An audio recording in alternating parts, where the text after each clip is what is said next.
In the previous video, we discussed how there were competing ideas and competing visions in terms of what political economy should be pursued for the new republic after 1789.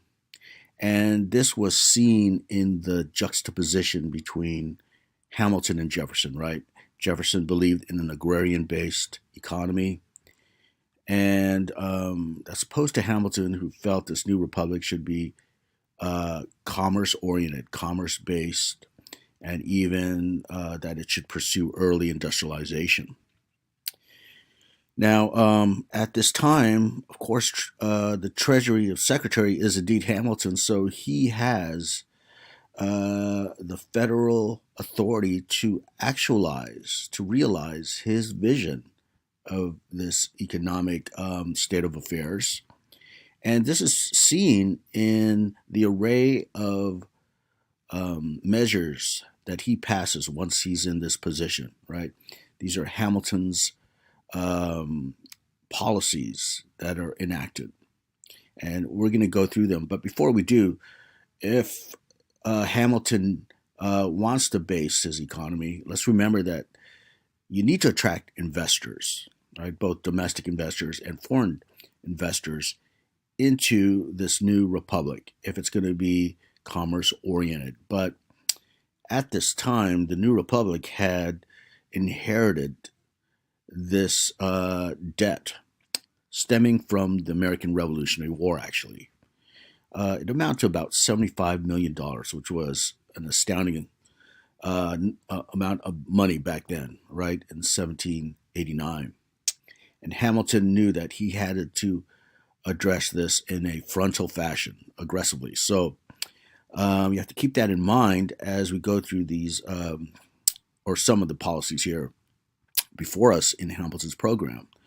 Well, obviously, if you're going to pay that off, you need a source of revenue. So immediately, Hamilton passes his Tariff Act of 1789. And again, to remind you, tariff is basically like a duty, right? It's taxation applied towards, imports, exports, right? The sale of commodities. So, should be obvious what's going on here. In contrast to the Articles of Confederation, whereby the central government did not have the power to levy taxes, as we noted, this is a different case with the new Constitution. In fact, as we also noted, it was the first power delegated to Congress. We noted that when we looked at the enumerated powers, that is to say, Article 1, Section 8 of the Constitution. So the irony is clear here that Hamilton and Washington and many like-minded politicians at this time and leaders realize that they have to think less from a principled perspective and rather from a practical perspective. And that practical perspective pretty much demanded that you must tax if you don't want your republic to collapse. All right, so in a way, the tables are turned here. Hamilton and Washington are in the same position that, let's say, Grenville was, or Charles Townshend, right, or Parliament as a whole during the colonial crisis. They are thinking along pragmatic terms rather than more principled, stances. All right, so the Tariff Act again is taxation levied upon citizens now, and it included not only taxes based on the sale of goods, but even domestic tax, what we called earlier in our discussion internal taxation, right? Domestic taxes, right? Like land sales and sales on certain commodities like whiskey that are going to be produced and consumed domestically. All right, so we'll talk about the whiskey tax and the whiskey rebellion later. But again, I hope you realize that this is ironic here. It's contradictory to really what's happened during the colonial crisis leading to the American Revolution. Now, in order to solve the problem of insolvency, Hamilton felt that the federal government itself, right, newly created with the Constitution, should assume the debt that was hanging over the Republic. That is to say, they should pay it off. So you can see the connection between the first bullet and the second, right? Where are you going to get the revenue to pay it off and thereby improving your, quote, credit rating to attract investors? Well, obviously through taxation, right? So this was actually very controversial because, as it turned out, many of the southern states were debt free. And therefore, and you can imagine at this point, you're still thinking state first, nation second, right? That's just the way people thought back then. Well, if you are thinking state first, then you feel it is unfair for you to pitch in as a debt free state to pay off this federal debt.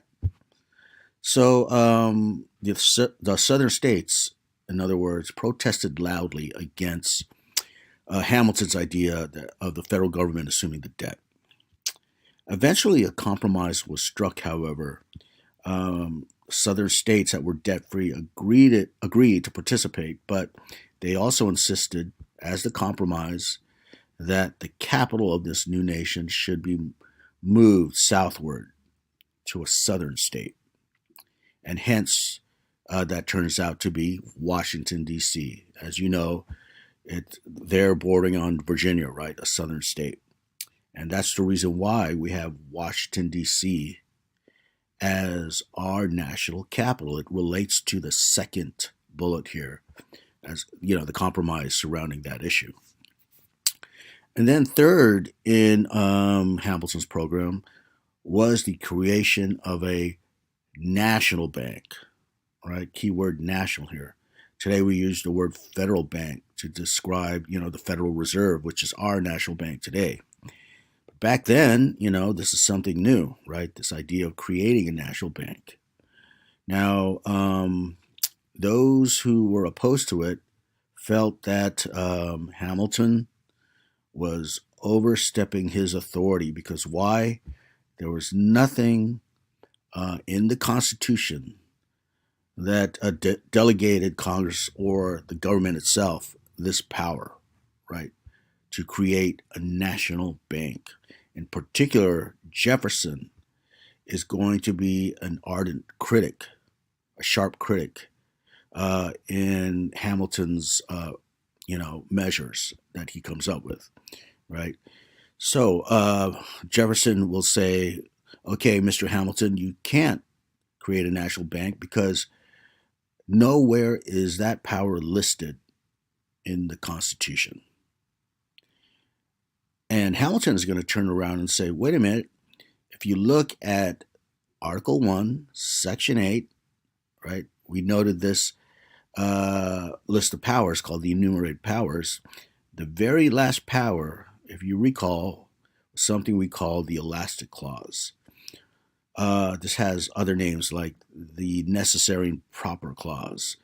And moreover, it's also called the implied powers doctrine, right? That is to say, it's implied in the Constitution that the federal government has certain powers that may not be explicitly listed within the body of the Constitution itself.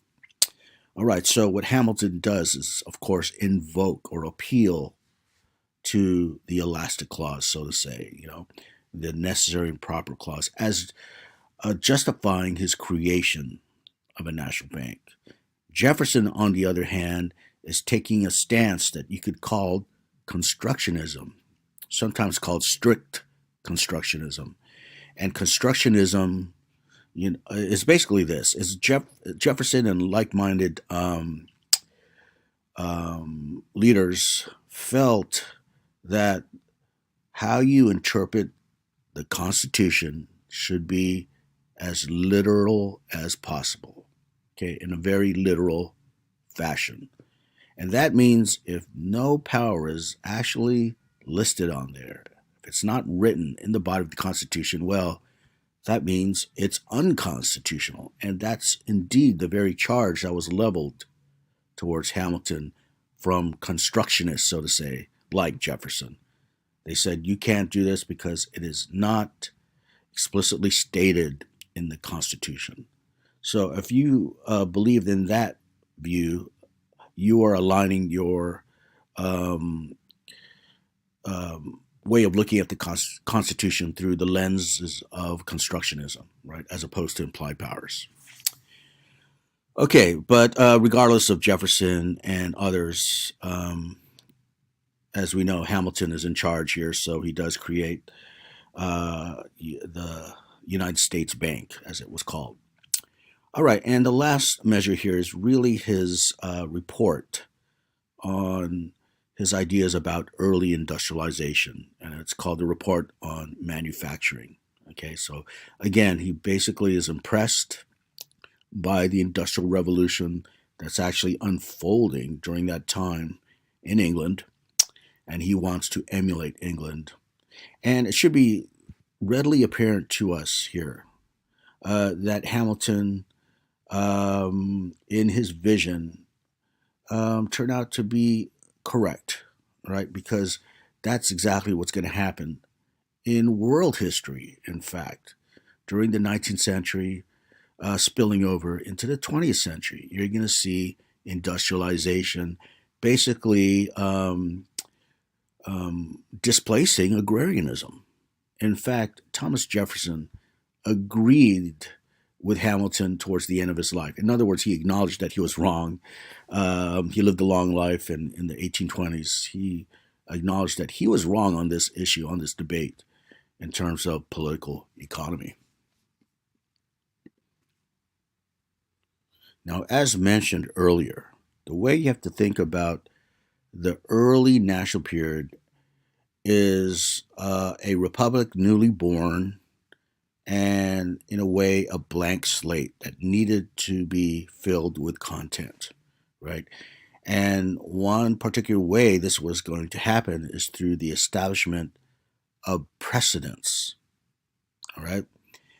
And again, precedents would serve as examples in the future, right? There'll be guiding examples, if you will. Now, one precedent that does get established very early in our political history is the formation of political factions. And basically, factions is another word for political parties. That's the term they used back then. Instead of political parties, they tended to use the word political factions. If you're familiar with James Madison's writing in the Federalist Papers, which was his series of arguments meant to persuade Americans that they should ratify the Constitution in 1789. So obviously written earlier, he warns against, the creation of factions. By the way, so too did Washington in his farewell address, which, by the way, is an informal precedent that he established, right? To give a farewell address at the end of your presidency. He warned against, quote, the baneful effects of the spirit of the party, unquote. All right. But despite these warnings, it just happened that you see parties emerge. And this is what historians call the first party system. The Federalists, now let me remind you, the Federalists were those leaders who actually created the Constitution, right? The Constitution that was debated and drafted from 1787 through 1789 when it was finally ratified. And it's now the new Constitution, still with us today, obviously. The Federalists were the ones who created that, like Madison, right? And then you have Washington as the first president. He's a Federalist. So too is Hamilton. So too will be our second president, John Adams. And they therefore call their party the Federalist Party, right? Now, opposing Federalists, quite predictably, is Jefferson. And Jefferson would be one of the leaders of what you could call initially the Democratic Republicans, and then they dropped the first word there, Democratic, just to call themselves Republican Party. Okay, so you had the Republicans versus the Federalists. And as this illustration shows, things got pretty heated. Okay, you even see episodes of violence break out. All right, so the polarization that's around today was certainly around back then. All right, so this is another, again, precedent that gets established. And needless to say, we know that's with us still today, this two party system that has survived throughout our political history, first created during the early national period.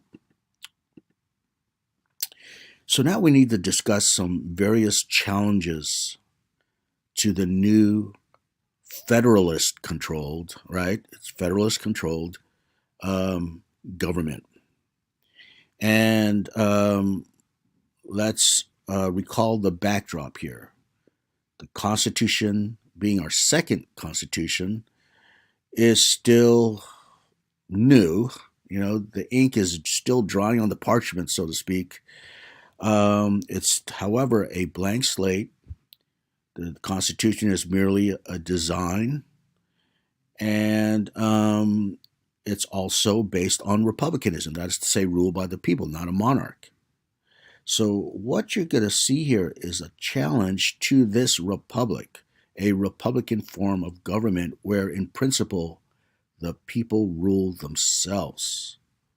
What happens, however, when they have to deal with challenges, not as a monarchy or, let's say, an emperor system, but as a republic? So, the first one we'll talk about is something called the Whiskey Rebellion. And as I mentioned, you see Hamilton passing all this taxation, internal taxation, and one such tax was applied to whiskey sales and distribution. So this was a hated tax. It tended to be regional, by the way, especially in Pennsylvania. In Pennsylvania, that state became immersed in protest, erupting all over the place. You see tax collectors, for example, getting harassed, victimized by violence. You see various producers and distributors of whiskey under-reporting their sales, so they pay less taxes, right, to the federal government. You see houses getting burned down because they don't like that tax collector, right, or him being tarred and feathered, so on and so forth. In Pittsburgh, you see 7,000 people go on this march, which back then is a lot of people. Okay, they're protesting, and again, it reminds us sort of some more contemporary protest movements. Okay, so things get heated up, and the potential of rebellion is out on the open. Violent rebellion looms as a possibility. And this is obviously a threat to the federal government insofar as it will destabilize the government or challenge its legitimacy. So what happens here? Well, Washington is in charge, as we know, and he personally decides to lead this armed force to meet with the whiskey rebels, so to say, and to even carry with them the threat of military action to be committed against the rebels. All right. So this was successful, by the way, in quelling the rebellion. But when we think about the Whiskey Rebellion and putting it in the context of this new republic being a republican form, well, yeah, basically ruled by the people, excuse me. Well, what happens, or what does it mean, if rule by the people leads to some segments of the population having their freedoms violated or infringed upon, all right, their liberties? You could interpret the Whiskey Rebellion, in other words, by making parallels to the past movements that were construed as rebellions from the English perspective during the colonial crisis leading to the American Revolution. That's to say, from 1763 with the, Granville duties all the way up until 1776, right? What was often being charged towards the central government, whether it's Parliament or here with the federal government that was in control by the Federalist, right? Um, the charge was often, quote unquote, oppressive taxation, unquote. All right. So the difference, however, should be glaring to you. In the earlier cases, it's a monarch who's in control.